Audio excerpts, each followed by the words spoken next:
But this is more of a review because you did perioperative nursing already in MedSurg 1. So we'll just focus on post-op.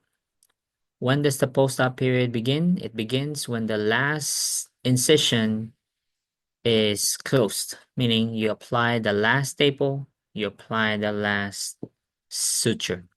Then the post-op period begins. Okay. So it depends on where was the patient. Was it same day surgery or is it inpatient surgery?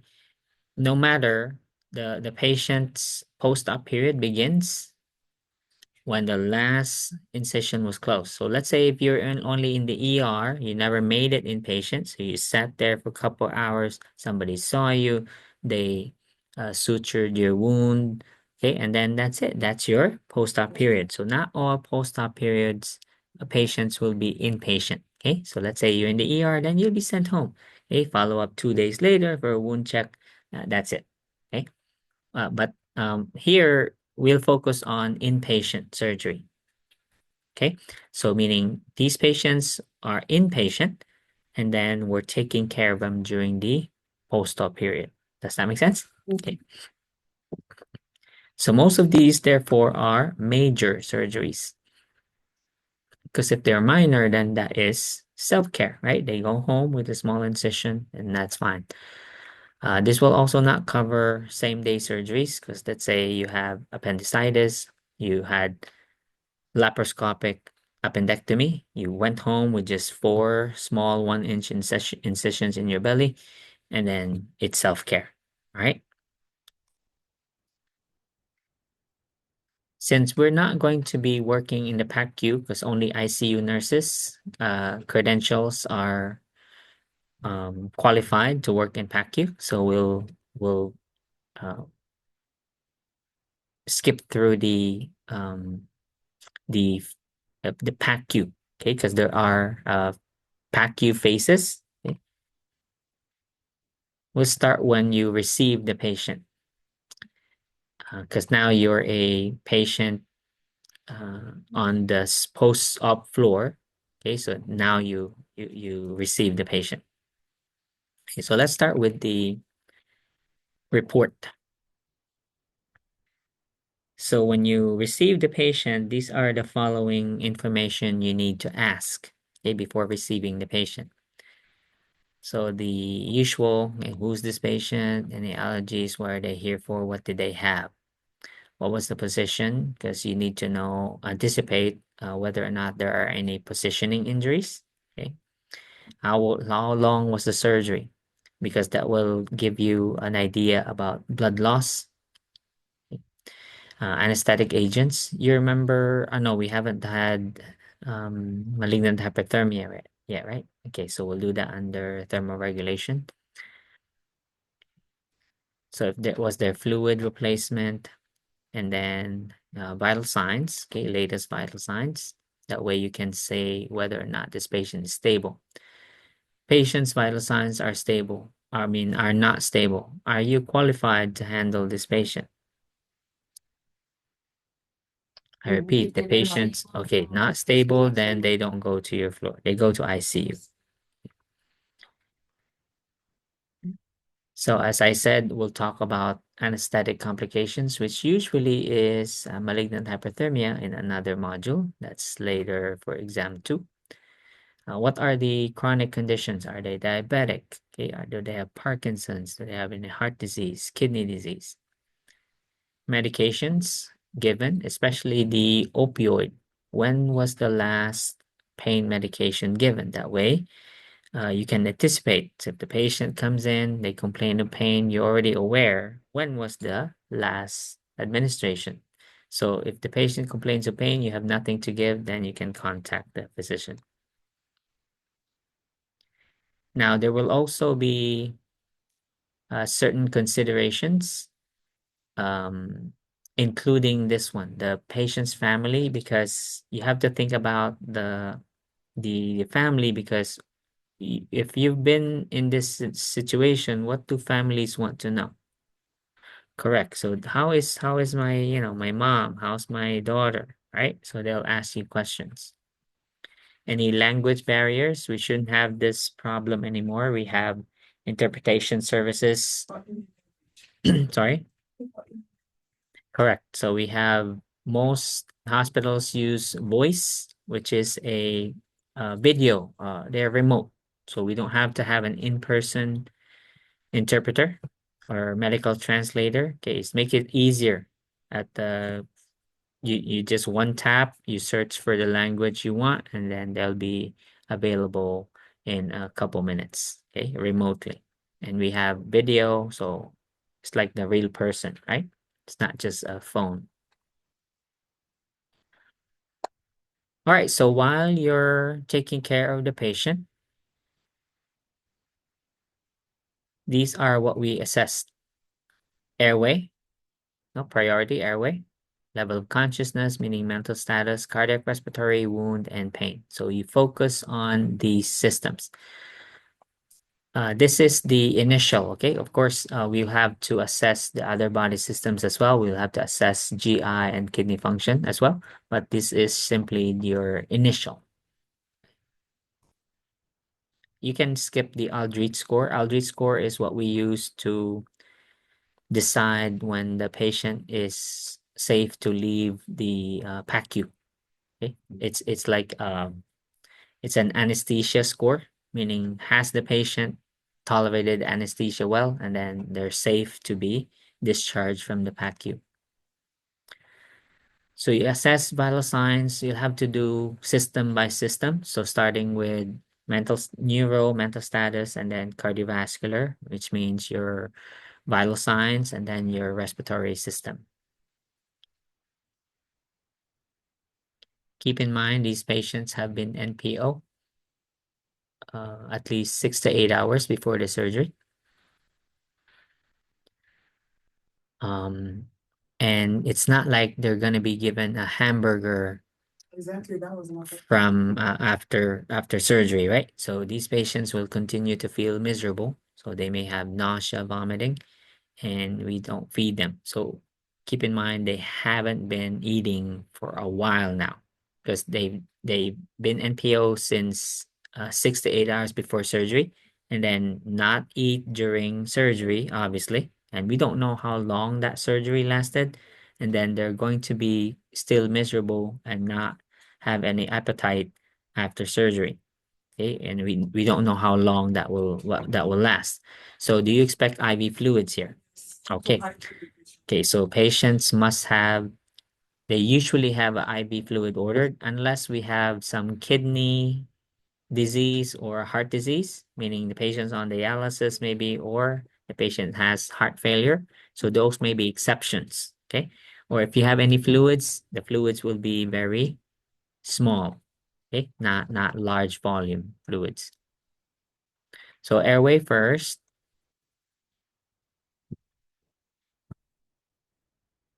And if the patient had general anesthesia, that means they had an artificial airway and they were on a ventilator. So just make sure they tolerated the intubation, meaning you don't have any airway problems.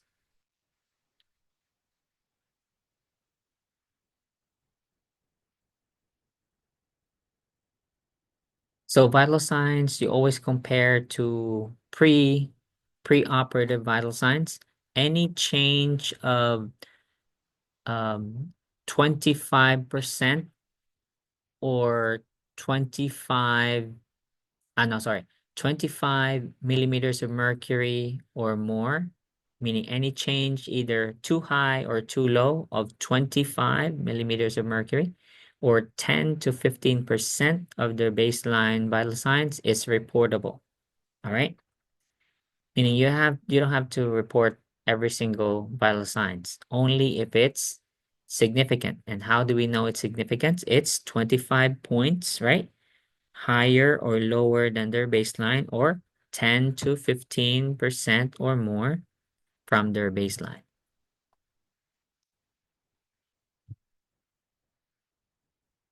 Because again, we did not feed the patient, and then let's say the surgical team did not give enough fluid, so this was our common complication. There will be hypotension and shock from hemorrhage or fluid deprivation.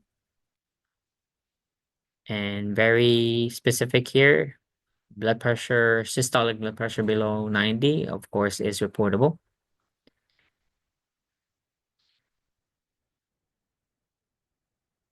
And we already discussed all four types of shock.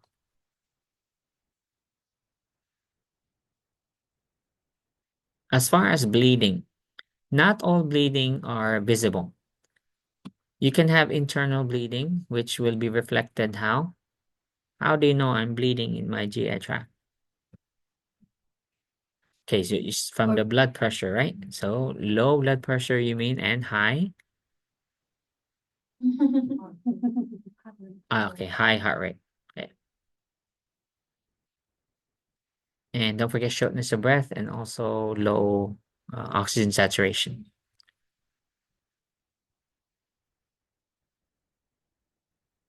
So that's hemorrhage. And we discussed hemorrhage already under hypovolemic shock and also under GI bleeding for peptic ulcer. This one may be necessary. Watch your parameters though before you give any benzos, because usually we give, remember during surgery, the patient received several CNS depressants. So one was the anesthetic, and then there was also the muscle paralyzer or neuromuscular blocking agent. And then finally, opioids were given. Okay, so the patient received 3 CNS depressants during surgery.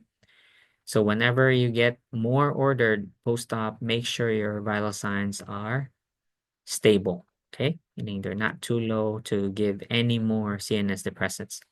And keep in mind if this patient, because can they go into AKI after surgery? Yes, prerenal AKI. And then consider also kidney function before giving any medications, right? Because they might not leave the body because kidneys can't eliminate it. Then now you have created another problem. Post-op nausea vomiting is probably the most, for me. You remember the last time you were nauseous? Was it a nice sensation? Was it a nice feeling? No, you felt miserable, right? Can't eat, can't really sleep with nausea. And what's the reason for this? Give me 3. Post-op nausea vomiting. So what can cause this? One is anesthesia, okay? And then other medications, like I said, opioids can also cause nausea. What else? What about GI peristalsis? Is there any? No, I mean, is there going to be peristalsis fresh out of surgery? No, no. Even if there's no surgical surgery in the abdominal area. Okay, maybe the surgery was, let's say, on your thyroid or on your brain. Same thing, because what is the effect of those drugs you gave? They will cause decreased peristalsis. Okay, again, CNS depressants. And then opioids definitely cause nausea, vomiting. Now, how many medications, therefore, do we anticipate here? So under interventions, you'll see a whole list. There will be 5 different classifications of antiemetics. Okay, so they have 5 classes, so therefore they will have 5 different mechanisms of action.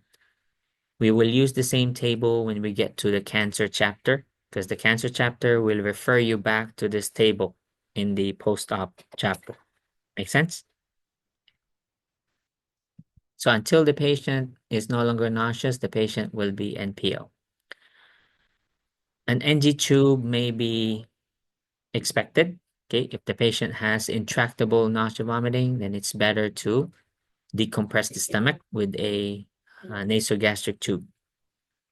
So here's the table that will control your 5 medications.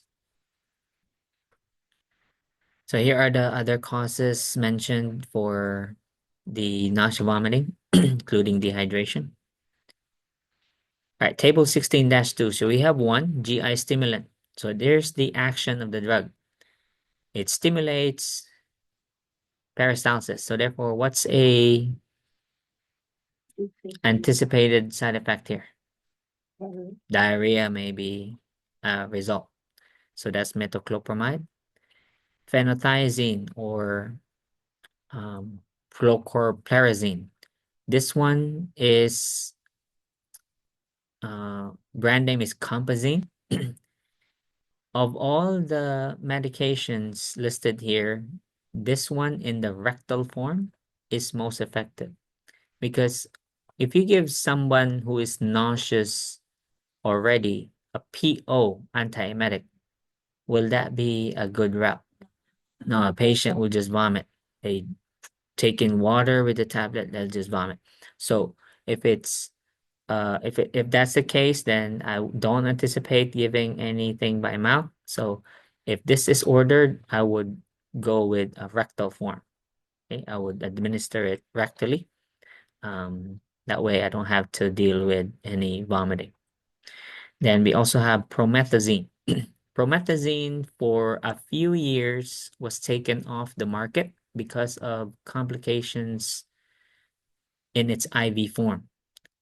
There were some local problems, okay, at the site, but they have since restored the drug is back on the market and it's available in IV again. Promethazine, however, causes sedation. So it was widely used by nurses, let's say post-op patients, and even if they didn't have nausea, if the patient was, let's say, annoying, we gave them promethazine and they went to sleep. Nobody's annoying when they're sleeping. Then we have dimenhydrinate. This is for motion sickness, also effective for, because vertigo, motion sickness causes nausea, right?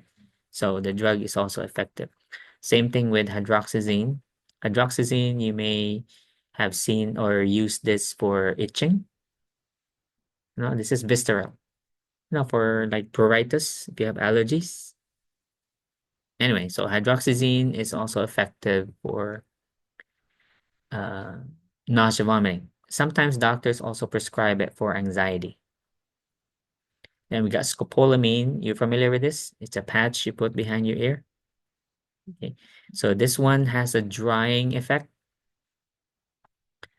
Um, just like any other motion sickness medication, they all have anticholinergic effects. So this will dry secretions.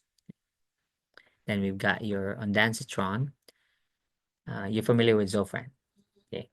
Now, how do you decide which one to use? We have five, right? We got one, two, three, four, five, actually six. Um, so how do you decide which one to use? Well, it depends. What type of nausea is your patient experiencing? Okay, so now there are three types of nausea. We have acute nausea. We have anticipatory nausea. Then we also have delayed nausea vomiting. Delayed nausea vomiting means the cause of the nausea was a week ago. Why is the patient still nauseous now? Does that make sense? It's delayed. Okay. Delayed nausea vomiting can also occur. So you decide based on the action of the drug. So for instance, what are you trying to do? Are you trying to address acute, delayed, or anticipatory nausea? Anticipatory nausea is you know they're going to be nauseous. They're not nauseous yet, but you know they're going to. Okay. Such as cancer, for instance. So you know chemotherapy is going to cause nausea. So when are you going to give the medication? Correct. Right. So you give it before giving the whatever drug or activity will cause nausea. Does that make sense? Okay, so just like with, let's say, motion sickness, if you know you're gonna be nauseous and have vertigo on the plane or on a ship, then you take it prior, right? Okay, so same thing. So the clue here is on the action of the drug. GI stimulant. It acts by promoting peristalsis. So when would you give this? Before, during nausea, or after?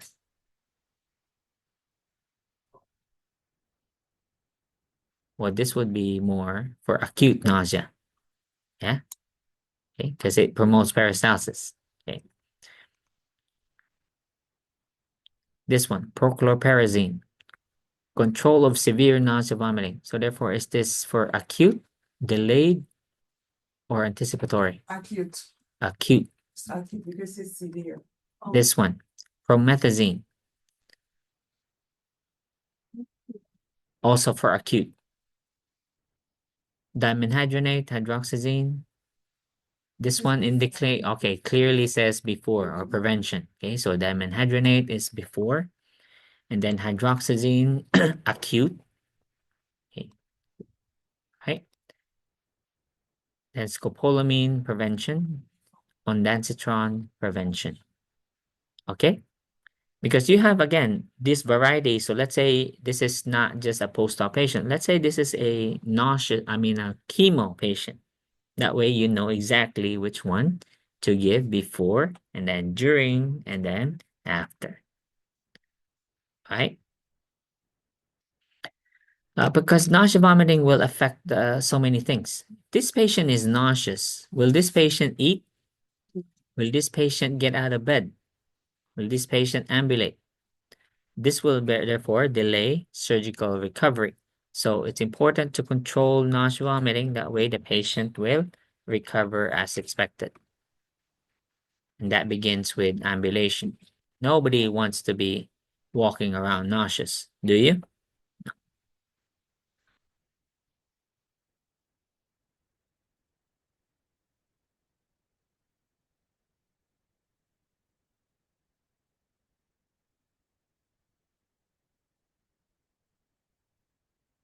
For discharge, what you include in the discharge would be, of course, not mentioned here are DVT precautions, okay, because that's on a separate chapter. So it depends. What did the doctor order? Did they do? Because we have three methods of DVT prevention. It's either mechanical, pharmacologic, or simply ambulation. Okay. So again, mechanical means, yeah, the compression devices, okay, the machine, or it could also be stockings, right? And then we have pharmacologic, which is heparin or other heparin products. And then finally, ambulation.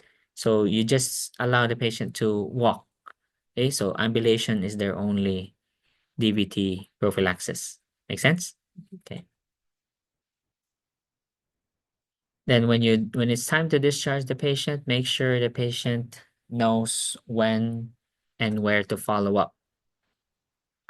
Follow up would be depends. What did the patient have? Uh, Usually there's at least two follow-ups, meaning one with the surgeon who did the surgery, then the other follow-up is with the patient's primary care physician. Because remember, if the patient has chronic conditions, did the surgery potentially affect the chronic condition? Yes, okay, especially if you have diabetes, heart disease, for instance, okay, especially those wherein we had to stop anticoagulation. Does that make sense?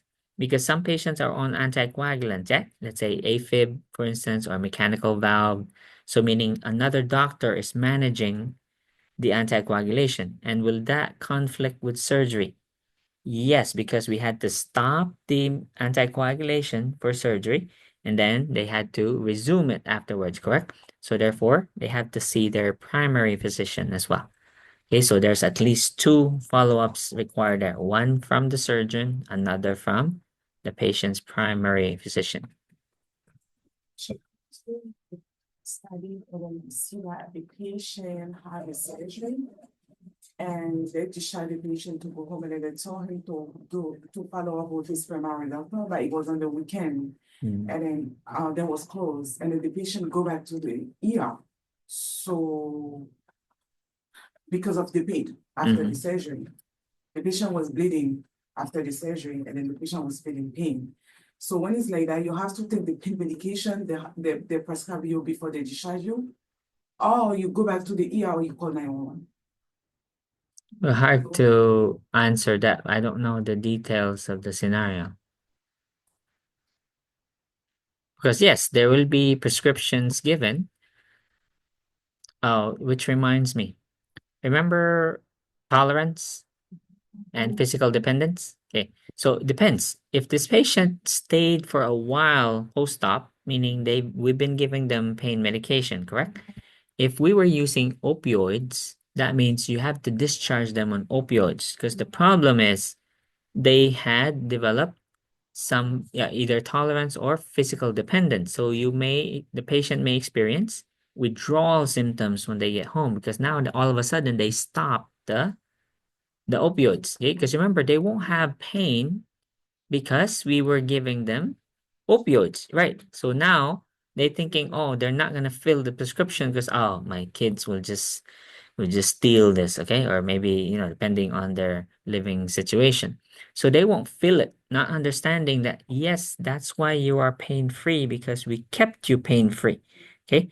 But the important thing is that's not the patient's fault, really. It's really the nurse that did not explain it, okay? That, sir, you've been receiving this, we've been giving you, let's say, morphine or hydrocodone since your post-op. So it's important you fill this, okay? And then, so this will keep you from withdrawing. Okay, so the prescription will have the frequency only for, let's say, they're given 6 tablets or something. And then that's simply enough for them to taper it off. Okay, so that we did not stop it abruptly. So they kind of tapered off the opioid. Okay. One last thing is the wound care.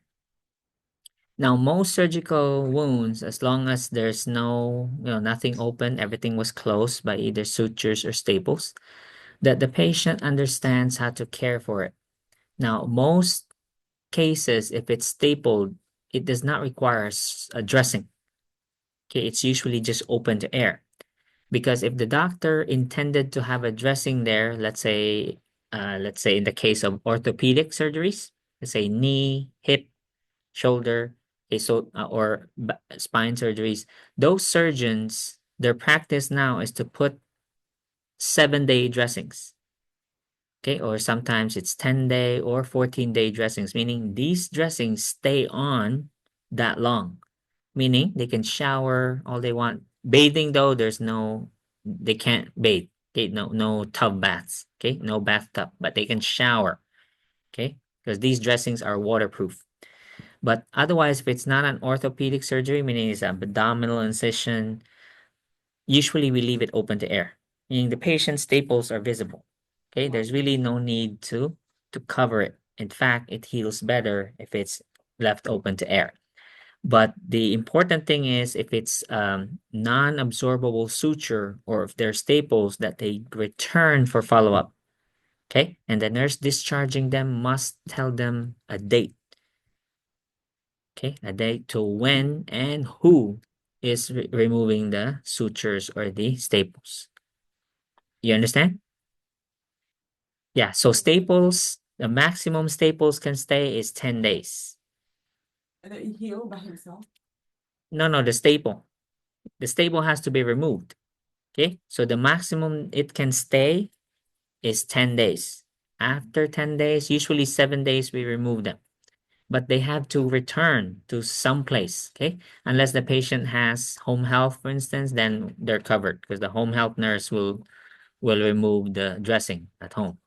But if there's none, they have to return. And then if nobody follows up, next thing we know, this patient comes in already septic. Why? The staples were still there. Okay, yeah, and then we don't see. Say, I don't see anything. Yeah, you don't see it because skin already grew over the staples. Okay, we only see it if there's an X-ray. See X-rays of right, there's staples still here. That's what's causing the infection. Now the patient has to go to the OR and then have to be treated with antibiotics just because of staples. Nobody took it out. Okay, so if the patient doesn't return, make sure we follow up. Hey, where are you? We need to take out those staples. Come back here now. Okay, that's it.